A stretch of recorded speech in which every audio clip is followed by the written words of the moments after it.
Welcome to the episode from Stress to Success Blueprint with your host Lolita, who is me. And episode is 107. So we continue the conversation about how to manage different stresses in relationships.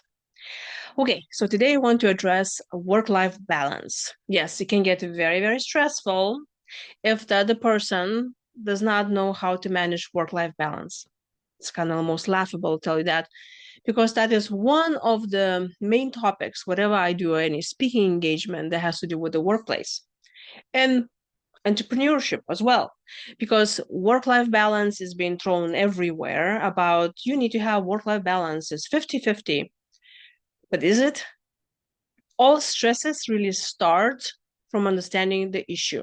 So when you have any stress in your relationship that has to do with work life balance, we need to realize that what is work-life balance for you, it doesn't mean the same thing to the other person. So you need to identify what is your work-life balance style.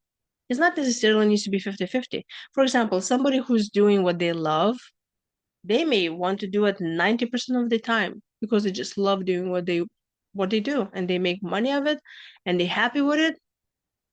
So what is their work-life balance? It's very different than somebody else who'll be sitting 80% of time at the work that they hate and then saying, I am really depleted, I'm burnt out, and this is not work-life balance for me. So when you already know what is your work-life balance, you need to know what is other work-life balance, the other person. So if you're in a relationship with a significant other, or you start a relationship, it's a great idea. There's like a whole list that you need to ask yourself how you're going to handle different situations. But you need to ask what is the work-life balance will be for us as a couple. And then we need to learn and identify how are you going to deal with those conflicts that will arrive out of work-life balance. Because there are so many couples that I know that there is complaining about the other person that they work way too much. But you also need to know what is the love language of that person. Also, do they feel like they're not needed in a family? For example, there are people who think that if they work more, they will be appreciated more. So I'm inviting you now to think about your own childhood and think about it, or talk about it with your partner and ask them, did they feel loved enough, supported, and validated when they were growing as children?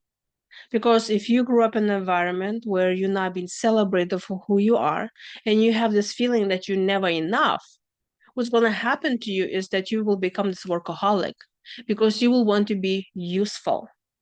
So you will work and work and work. And in your mind, you could feel like, I'm making all of this money for the family. Of course they love me because I am giving all I have got. But then the family thinks, no, no, they don't love me because they never home.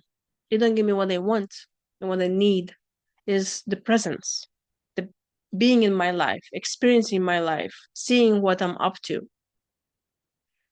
So any conflict that has to do, like if you find yourself in a conflict saying, well, we never see you at home and all that, really get to the problem of it. Where is the core belief of that person? Why they don't want to be at home? It could be they don't want to be at home and spend time with you because they trigger something else.